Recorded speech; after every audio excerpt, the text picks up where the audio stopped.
ઈડીએ આજે ગુરુવારે અનિલ અંબાણીના રિલાયન્સ ગ્રુપની સાથે જોડાયેલી 35થી વધુ સ્થળોએ 50 કંપનીઓ પર દરોડા પાડ્યા અને દિલ્હી, મુંબઈ સહિત સાગમટે ઈડીના અધિકારીઓ આજે પહોંચી ગયા હતા.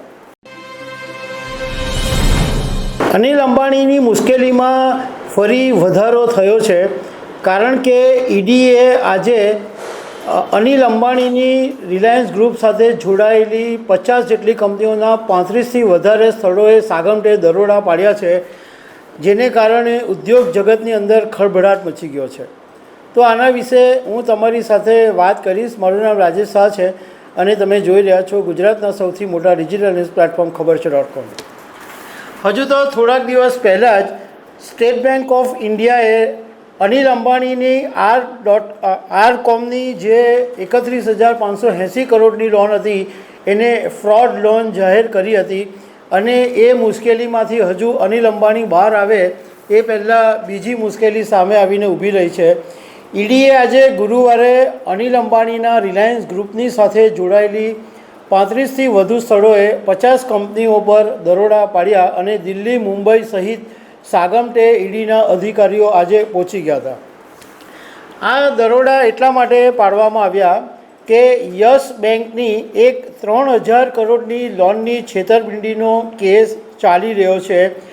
એના અનુસંધાનમાં આજે દરોડા પાડવામાં આવ્યા છે. હવે સીબીઆઈએ 2 FIR પહેલાં જ નોંધાવી જ હતી અને એ ઉપરાંત SEBI, national housing bank, bank of Baroda અને ફાઇનાન્શિયલ રિપોર્ટિંગ ઓથોરિટી જેવી એવી એજન્સીઓ પાસેથી મળેલી માહિતીના આધારે ઈડીએ આ દરોડા પાડ્યા છે.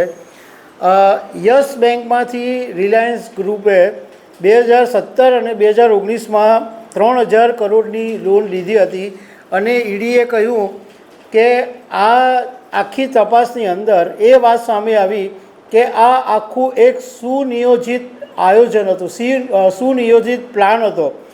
બેન્કો, શેરધારકો, રોકાણકારો અને અન્ય જાહેર સંસ્થાઓને ખોટી માહિતી આપવામાં આવી હતી અને પૈસાની ઉચાપત કરવા માટે જ આ લોન લેવામાં આવી હતી. આમાં ઈડીની તપાસમાં એ મુદ્દા બહાર આવ્યા કે કોઈપણ જાતના વેરિફિકેશન વગર લોન આપી દેવામાં આવી. ઘણી બધી કંપનીઓમાં એવું જોવા મળ્યું કે એક જ ડિરેક્ટર અને સેમ એડ્રેસ એમાં પણ લોન આપી દેવામાં આવી.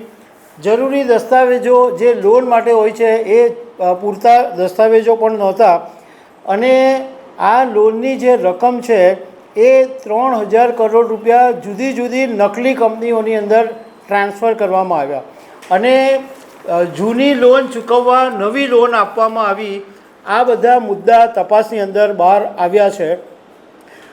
હવે જેવા સમાચાર આવ્યા કે અનિલ અંબાણીની કંપની પર દરોડા પડ્યા છે, એટલે અનિલ અંબાણીની જે રિલાયન્સ ઇન્ફ્રા અને રિલાયન્સ પાવર છે એના શેરોમાં 5% ઘટાડો નોંધાઈ ગયો છે. હમણાં તાજેતરની અંદર જ સ્ટેટ બેંક ઓફ ઇન્ડિયાએ એવો દાવો કર્યો હતો કે 31,500 કરોડની જે લોન જે પર્પઝથી લેવામાં આવી હતી એને બદલે બીજા પર્પઝની અંદર ઉપયોગ કરી દેવામાં આવ્યો અને આ લોનને સ્ટેટ બેન્કે ફ્રોડ લોન જાહેર કરી હતી. હવે એક સવાલ એ ઊભો થાય કે આ કેસ તો એમ માનો કે 5-6 વર્ષ પહેલાંનો છે, તો ઈડીએ અત્યારે કેમ દરોડા પાડ્યા? તો જાણકારોનું કહેવું એમ છે કે આ એક તો બહુ મોટો કેસ છે, એટલે આની અંદર ઘણી બધી બાબતોનો સમાવેશ થતો હોય, ઘણી બધી પ્રક્રિયાઓ એની અંદર સામેલ હોય અને બીજું કે અનિલ અંબાણી જેવી કંપનીઓ પર તમારે હાથ નાખવો હોય તો પહેલાં તમારી પાસે પૂરતા પુરાવા હોવા જોઈએ.